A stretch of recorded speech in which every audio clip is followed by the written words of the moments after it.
O panoorin natin to ha. Alona 0130 ha. Mag-subscribe po tayo sa kanya. Si Miss A. Grabe naman to si Jose Claire ha. Tinatin ha. Chucky raw. Si BP kamukha raw. Baka mas kamukha niya si Chucky. Chucky Dal.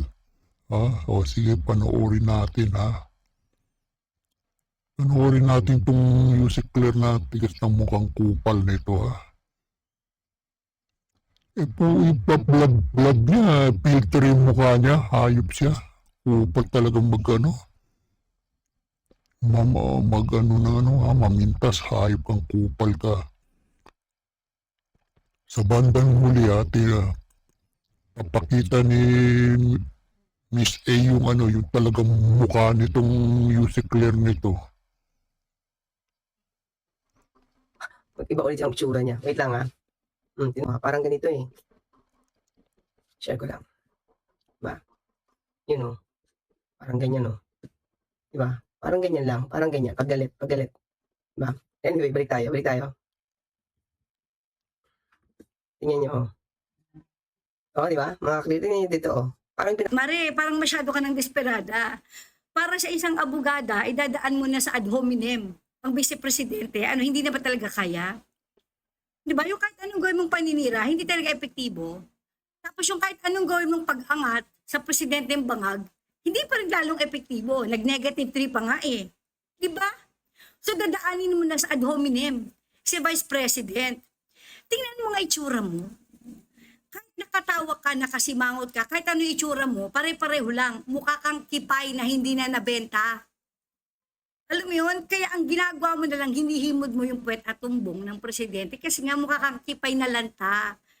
Kung hindi pa dahil sa filter, ano na kayang itsura mo? Dahil, ipapakita ko siya ang tunay na itsura mo kapag wala kang filter. Hindi ka na nga makilala sa totoo lang eh. Hindi na kita makilala.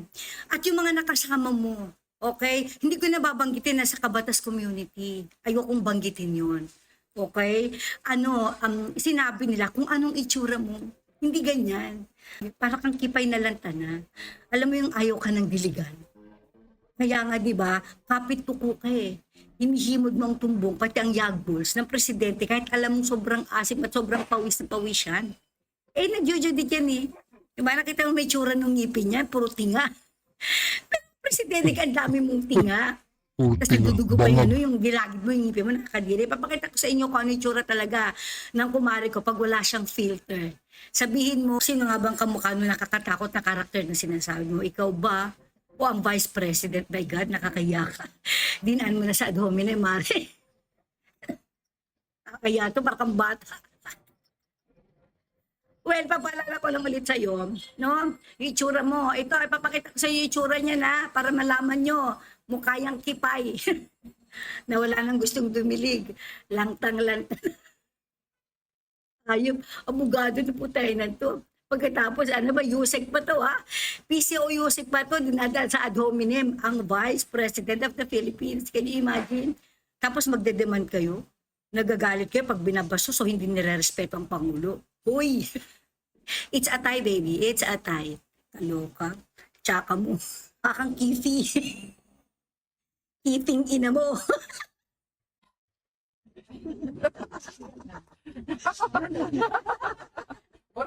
Okay.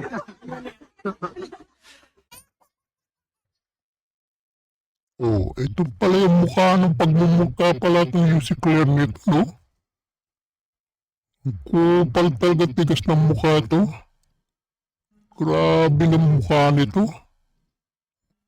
Tapos yung vlog niya, filter. Hayop ka talagang kupal ka talaga, no? Kung makapag ka, mamintas kang hayop ka. Kupal ka talaga, Yusek Claire. Baka itong mas kamukha mo rin, no? Panoorin mo. Di ba magkamukha kayo niya, no? Sino mga itsura mo pag hindi ka nakapilter sa vlog? Di kamukha mo itong si si Chucky Dal. Tingnan mo, Yusek Claire. Nakita mo ba yung itsura mo sa kay Chucky Dal? Ito mas kamukha mo. Hayop ang kupal ka. Mamintas kang hayop ang kupal ka, talagang tigas talaga ng mukha mo. Kung pinakita ni Miss A yung ano mo, talagang hindi ka nakapilter, ha? Hayop ka talagang makaano ka. Kupal ka talagang. Yusek Claire. Grabe ka. Oh, sino mong kamukha? Chucky. Chucky daw. Kamukha ni Yusek Claire, oh. Kamukhang kamukha. Ha? Kupal kang hayop ka talaga. Iba talaga yung mukha mo sa pag nag-vlog ka sa filter, ha? Pumayat ka. Eto, wala. Para kang drum. Manas na manas yung mukha mo. Kupal ka talaga. Hayop ka talaga. Alam mong maraming magnanakaw sa gobyerno. Pagtanggol mo pa yung bangag mong among araw-araw nagka-cocaine. Sabi ni Amy Marcos, hayop ka talaga, kupal ka. Mukha ka talagang pera. Hayop ka talaga, Yusek Claire.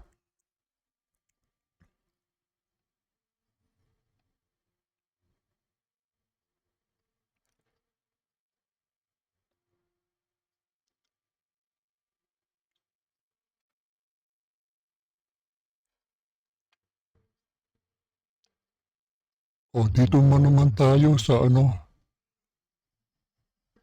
project sa Ilocos.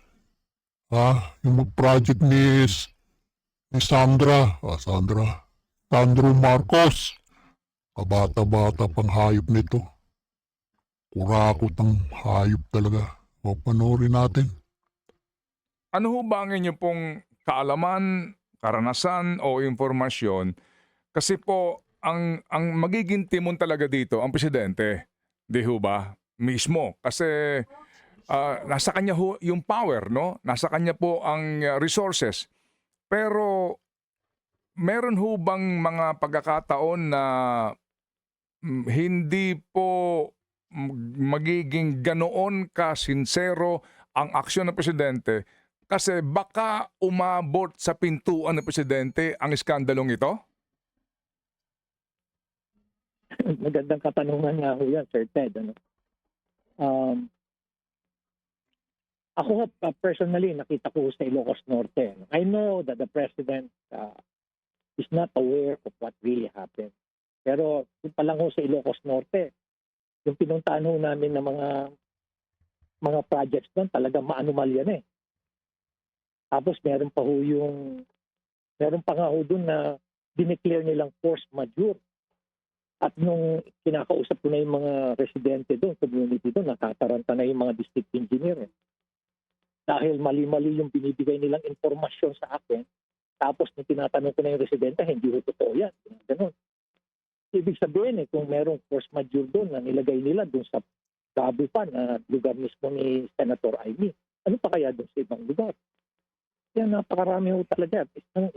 Isa pa ho, napakalaki ho ng pondo na nailagay ho sa Ilocos Norte. Isang distrito pa lang ho yun umabot na ho ng 12.9 billion noong 2025.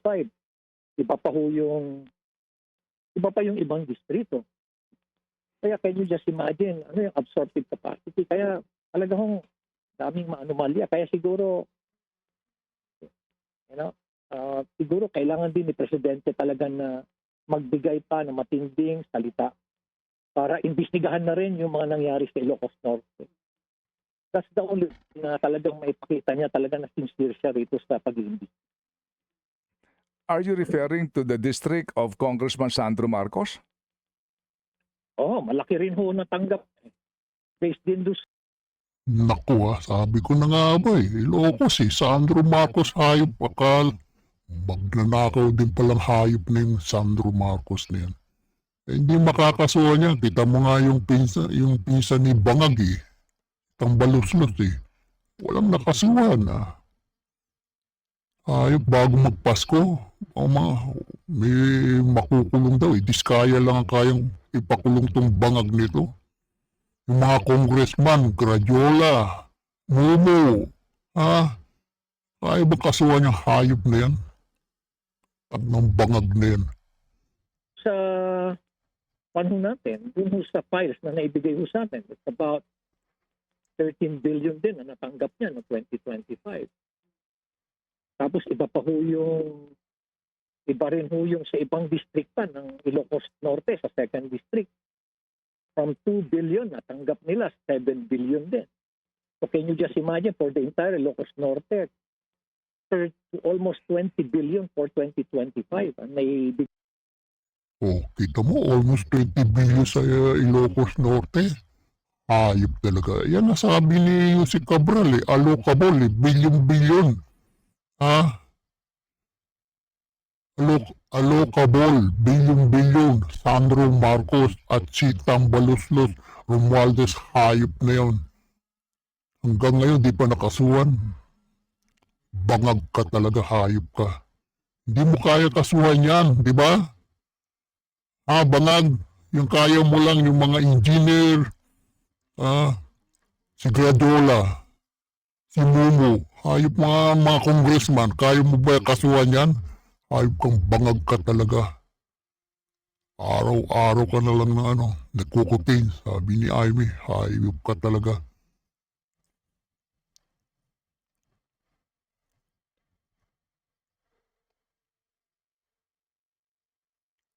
Babu! Merry Christmas!